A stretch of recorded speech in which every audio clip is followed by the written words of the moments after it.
This episode of the Red Bull Rant is brought to you by the fine patrons that support us through patreon.com/Red Bull Rant. You can support us for the low price of $1 a month, and you can get exclusive content, including a monthly wrap-up for the New York Red Bulls. We want to send a special shout-out to our patrons who support us at $5 a month. That is our producer-level reward. Thank you to Jeremiah Dempster, Clayton John, Chris Adamek, Maeve Dartinez, and Pierre Delecto. Now, on to the show. The Red Bull Rant is a free-flowing podcast with three soccer-loving idiots who don't know when to shut their dumb potty mouths. So listener discretion, it's pretty much advised.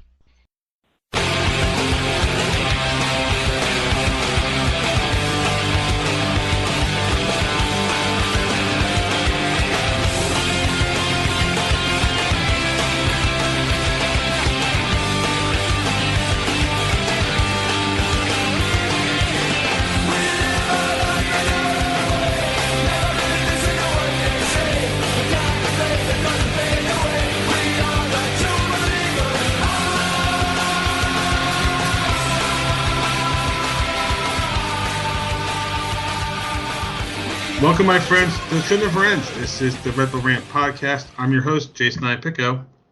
I'm back. I'm Pat McDonald. And I'm Truman, and Pat's back, like he said, and this is episode 409, the Bizarro Red Bull. Bizarro is a very good way to describe this team at the moment. So let's just get right into this because we're trying to make this a quick episode. Two games to talk about. First, a 2-0 win on the road at Atlanta, followed up by, it was 2-1? Right. Oh, okay, I forgot about the stoppage time goal. That's why. I guess because it didn't matter at the end, I was just like, block it out of my memory. Followed up by a 1-1 draw at home against FC Cincinnati in a game where neither team looked good and neither team really did much. So,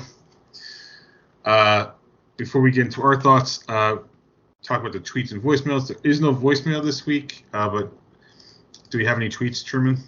A couple tweets after the Cincy game. Jeremiah at Red Coach J said, with Luquinhas and Morgan seeming to hit a wall on the season, we look totally abject in the final third. We're a bad reverse mullet, business in the back, party in the front, except no one showed up because we put the wrong address on the invitation. I love it. That's amazing. And, of course, Steven Santos, our friend at Creepy Texas, said, we suck at home. No consistency or talent or coaching to win. Yeah. So, yeah, that's fun. All right, so let's get into our likes and dislikes. Pat, I know you don't have much to go on, but since you are the returning groom, you get to go first. What did you dislike about these matches? I think what I disliked most was probably that ESPN Plus and MSG Go did not work in the Dominican Republic. I did actually attempt to watch the Wednesday match. I would have been on the flight home for the Cincy match, but I made an effort, couldn't watch either match. So then I'll just go on my second dislike, which is excursions are a waste of money. When they tell you they're going to take you to a private island on a beautiful, quiet, calm boat ride, they're fucking lying. So those are my dislikes for this one. Oh my God, we're saving that for the bonus podcast. Apparently, is that story? Yeah. Dislike is super easy, right? It's not winning at home. It's as simple as that. You scored on a penalty, which had to get VAR'd, and you did absolutely nothing else. Nothing. After coming off a big road win, coming home yet again, they just fall on their face. They have 3 home wins this year.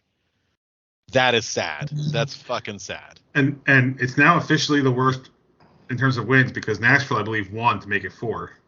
Oof.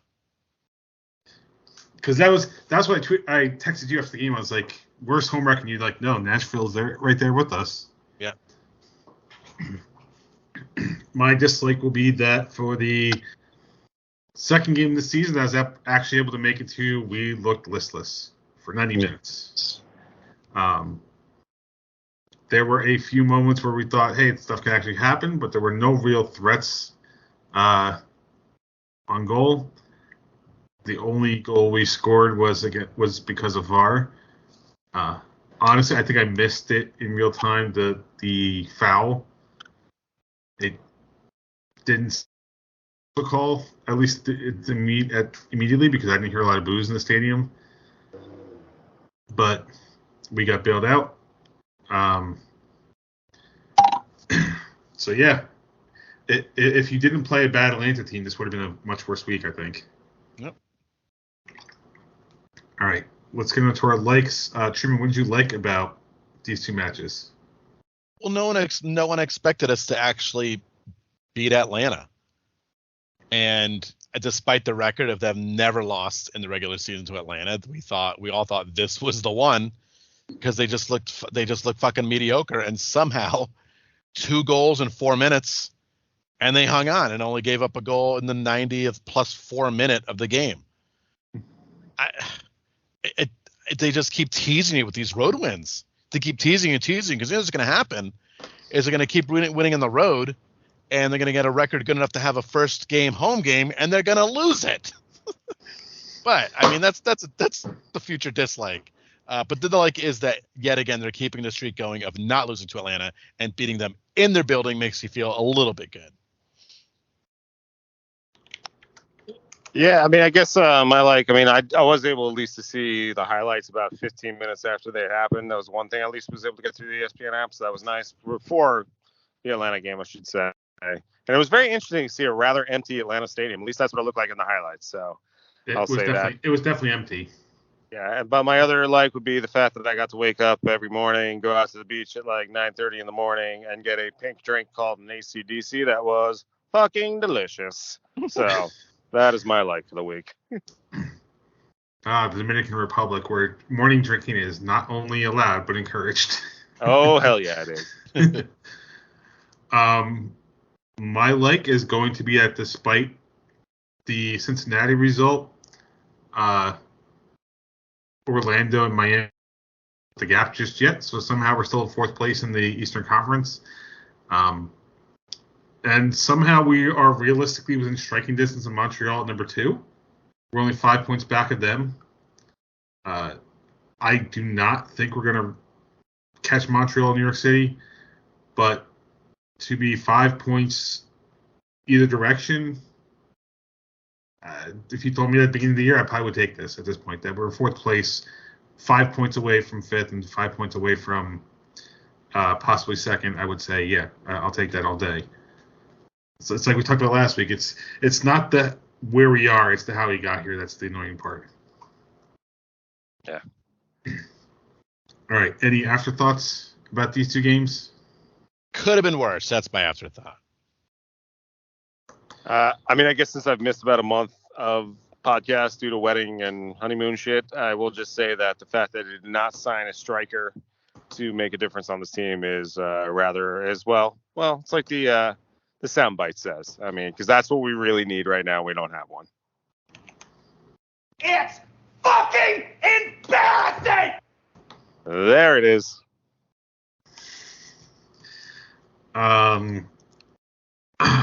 My afterthought is I didn't realize how expensive shit got at Red Bull Arena. I guess I didn't realize it last time because I bought the season. So here's my thing. I bought the season the season cup where you can get the refills for free because stupid me thought this was for one drink, no refills. Because the board doesn't tell you that when you go up and buy the stuff in person. It wasn't until I was trying to buy something else through the app this time around that I realized $8 got me refills for that game. But $8 for soda for a game is ridiculous. Not that I would drink in the stadium anyway, but a minimum of $13 for a beer.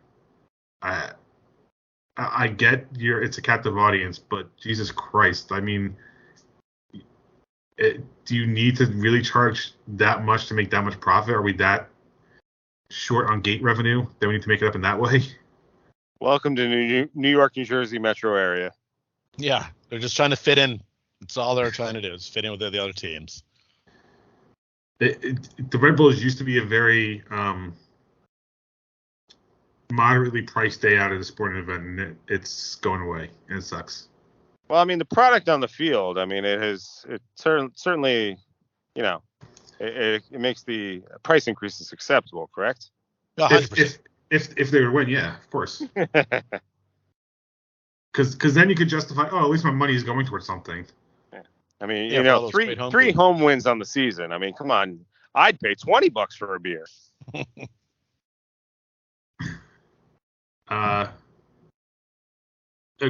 I mentioned last week my nephew, this was going to be his first game going.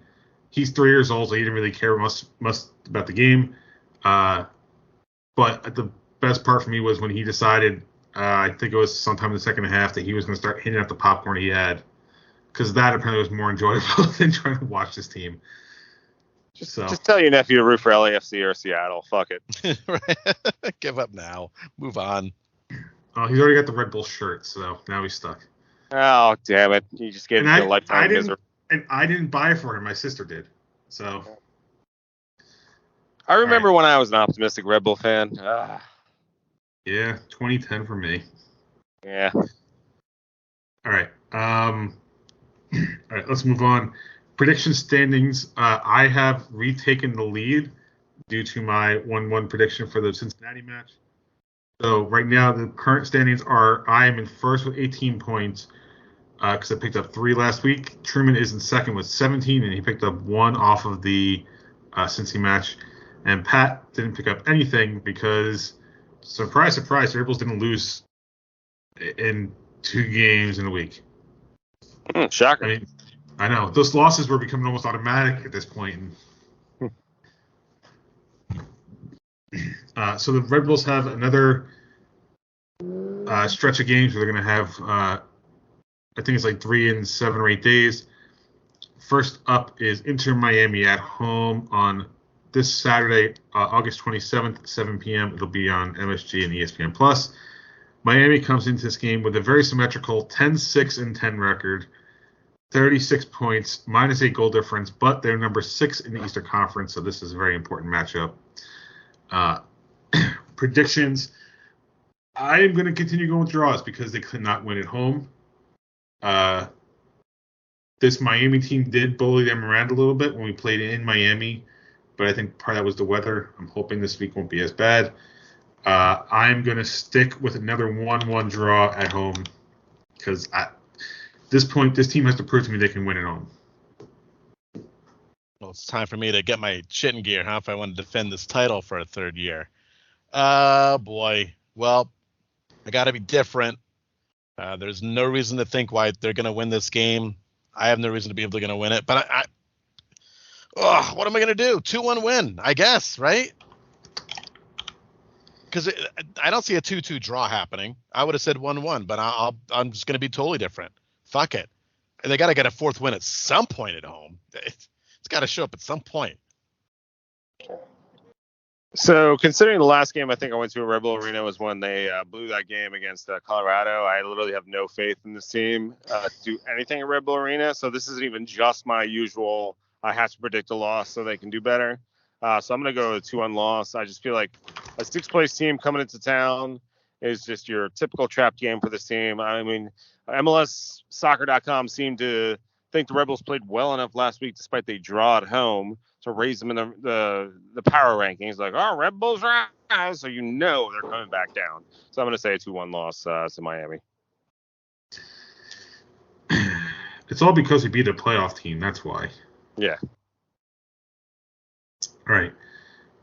The second match the Red Bulls will be playing next week is on Wednesday, August 31st, 7:30 p.m., and that will be away to Montreal.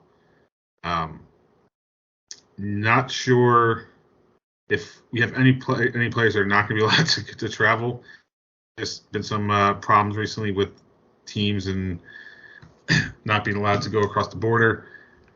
But Montreal is coming to this game with a 14-4-8 record, good for 46 points, a +6 goal difference, number 2 in the Eastern Conference. I'm not predicting a win. I'm not predicting a draw. Montreal is a good team this year. We are not, and despite how we have played on the road, 6 of those wins occurred in the very beginning of the season, and only 2 of those have occurred recently, with one of those being at a very bad Atlanta team. I do not see stuff going well. I am going to go with I hate to say we're going to get shut out, but we don't have any real forwards on our team, so it's going to be a 2-0 loss on the road in Canada.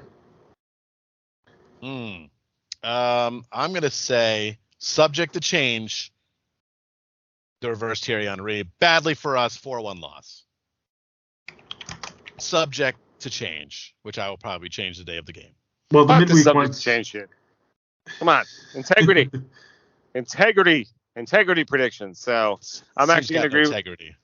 I'm actually going to agree with Jay. I think a 2-0 loss. I mean, I don't feel like we play very well up in Montreal ever. I mean, hey, I was there for one of those bad losses in 2019. So, yeah, I'm going to go 2-1 loss, or 2-0 loss. I'm sorry. And I agree with Jay. And, yeah, I think it's going to be a rough week for the Red Bulls. Well, we'll be lucky to get out of this. I don't know how many games since you're playing, but we'll be lucky to end or talk next week, and we're still in 4th place, I think. Yeah. No, yeah. I mean, I unfortunately am on my phone in a car, so I can't look up standings, but I do believe it's rather precarious. Well, we are exactly 5 points ahead of Orlando, and they have 2 games this week as well. Orlando's in 8th. Are they? No, Orlando's in 5th right now. All right, who's in 8th? New England. And what do they have? They are 34 points. So they're 7 behind us. 7. Okay. All right. And here's the worst part about it. We, in terms of the Eastern Conference, we do not have games to hand on anybody. Okay. So right now, looking at the standings, I'm only going to go below us. 5th is Orlando with 36 points with 1 game in hand. Miami, 36 points, 1 game in hand. Columbus in 7th, 35 points with 2 games in hand. And New England's the first out, and since he's there as well, both of them at 34 points with 1 game in hand. Woof. Yeah. So this is not a good situation for the Red Bulls. Personally, I think the Miami match is much more important than Montreal, given the standings. Oh, of course it is. I mean, you got to win your games at home, but I just don't see it happening. But more importantly, you can't lose the team below you in the standings and get knocked out. At least losing to a number 2 seed versus when you're a 4 at the moment is not as detrimental. Yeah. But you know what's detrimental is the New York Red Bulls too not picking up any points here. I thought you were building a youth from the ground up organization, Red Bull. Fuck off. Red Bull out. Well, the fired head coach said results don't matter. So yeah, exactly. Their last match, Red Bulls 2 drew 2-2 at the Pittsburgh Riverhounds. So I guess at least they got a point. That puts their record at 3-14-18, 13 points, minus 34 goal difference, dead last in the Eastern Conference of the USL Championship. What a great way to end their run in the USL Championship, by the way, before moving to MLS Next Pro next year. Oh, yeah. And their next match is this Sunday, August 25th, 5 p.m. at the Birmingham Legion. Gotham FC, unfortunately, is not much better than Red Bulls 2. They lost their last 2 matches since we recorded. 2-1 loss at the Houston Dash, followed up by a 2-1 loss at home versus Orlando Pride. That puts their record at 4-0-11, 12 points, minus 18 goal difference, and number 12 or last in the NWSL. Still, I wonder if any team, at least in NWSL history, has ever gotten through a year without a single draw. Because right now, that's where they're at. Ugh. As much as they have a bad record, they somehow have not drawn. So it's just kind of impressive. Gotham FC's next match is on Sunday, the 28th at 5 p.m. Versus Angel City. All right. That takes us to the dumping grounds. The trash man. All right. I got nothing for dumping grounds, so anything you guys got? Pat's got stuff. Yeah, it's, I'm a big USMNT fan. I just ordered my Tyler Adams Leeds United jersey because Leeds America is in the top 5 of the Premier League, motherfuckers. Jesse Marsch, head coach, former Red Bull head coach. They are kicking ass. They smoked Chelsea the other day. That was fucking wonderful. That was the first game I got to watch coming back to the United States, and I loved it. Brendan Aronson made their keeper look silly. Tyler Adams shut down a supposedly world-class attack. Fucking brilliant. And then I guess to go with other Americans, Jordan Pefok is scoring in the Bundesliga. We all had doubts about him because he was in the Swiss League. And Josh Sargent, despite dropping a level down, is now playing striker for Norwich City and has scored 3 goals in the last 2 Premier Championship League games. He did not play in the Carabao Cup. I believe it was yesterday Norwich played. Maybe it was 2 days ago. But he has 3 goals in his last 2 championship level games. So some good stuff for the Americans. Yes, there's some bad stuff amongst many other Americans, but I mean, you got to highlight some of these really good stories, and hopefully Leeds can do it. I can't wait to watch them on Saturday. I forget who they're playing, but yeah, I'm cashing my I cashed my Everton chip in a long time ago. I'm a Leeds fan now. Yeah, they're playing Everton. Hey, there you go. Everton's going down, motherfucker. Hold on. Actually, I'm sorry. Leeds and Everton are playing on Tuesday. That's the next match. Leeds is off this weekend. I could have sworn I saw Leeds is on this weekend. No. Both teams are actually off until Tuesday. Son of a bitch. Wait, hold on. Is that right? Because now I'm looking at... I could have sworn I saw a Saturday game for Leeds. No. Okay, so Everton plays Saturday against Brentford and then Tuesday against Leeds. Leeds is... When I looked at their schedule on Google... Let me go back. I'm going to ESPN. Stupid Google. Okay, they're playing Brighton on Saturday. There you go. Are they playing on Saturday? They're playing at Brighton on Saturday. There you go. Brighton's going the fuck down. I can't wait to return to Darcy's Tavern in Bradley Beach, where I used to go like 10 years ago when a friend of mine lived in Long Branch with my Leeds jersey. And we'd be like, yeah, Leeds, bitches. I'm Leeds now. It's amazing how quickly Leeds became the old Fulham. Yeah, I know, right? Let's get Josh Sargent over in Leeds. Although Rodrigo is scoring a lot of goals, so maybe not. I kind of wish Everton had signed Jesse Marsch, but I don't think that would have worked out. Nah, it's Jesse Marsch is perfect for Leeds right now. It was the perfect storm for him. Yeah. All right. Anything else for Thumping Ground? No, sir. That's it for me. Okay. That takes us to Pat's betting corner.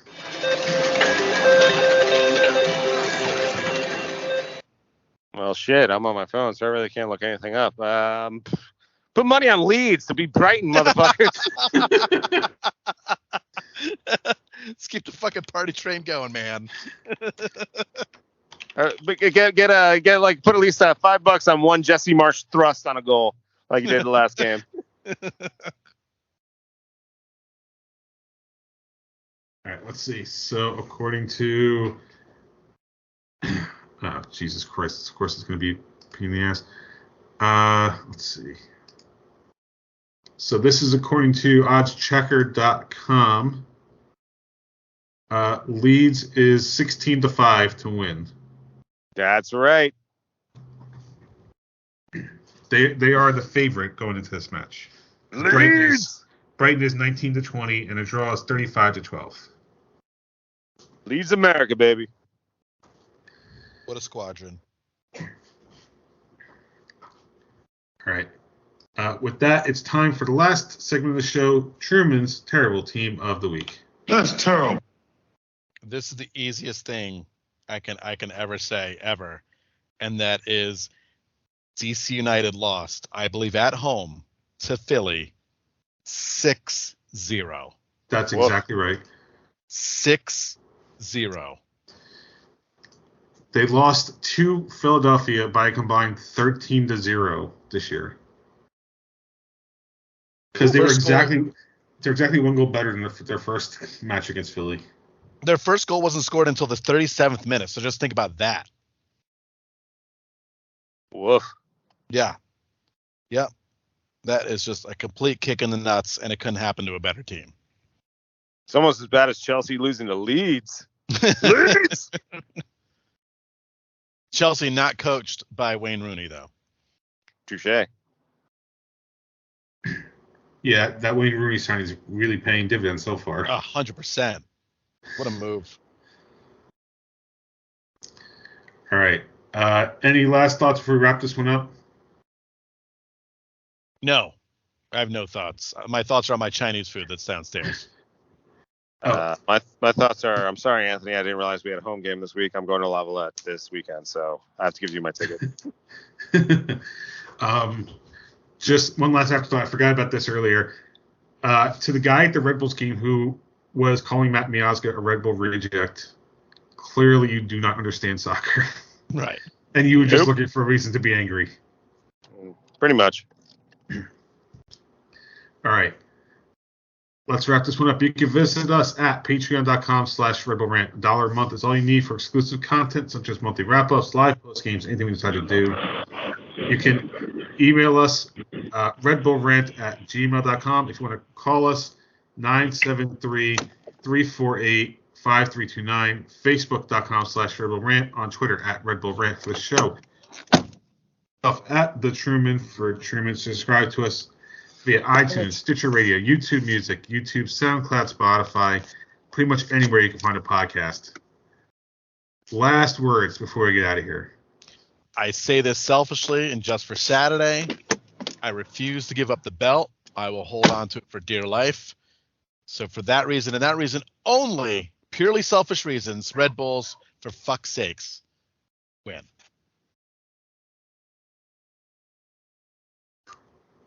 Anything, Pat? Nothing? No, I think... There we go, I'm back. I was about to say, Truman passed it on to you today.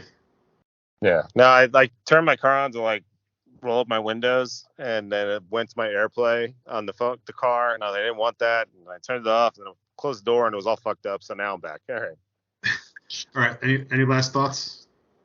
Red Bulls don't embarrass us, I guess. And I see a bunch of youths in this parking lot hanging around their Jeeps. Lousy youths. Watch out for the Utes. Yeah, you got to watch out for the Utes. All right. For Pat, Truman, and myself, this has been episode 409 of the Red Bull Rant.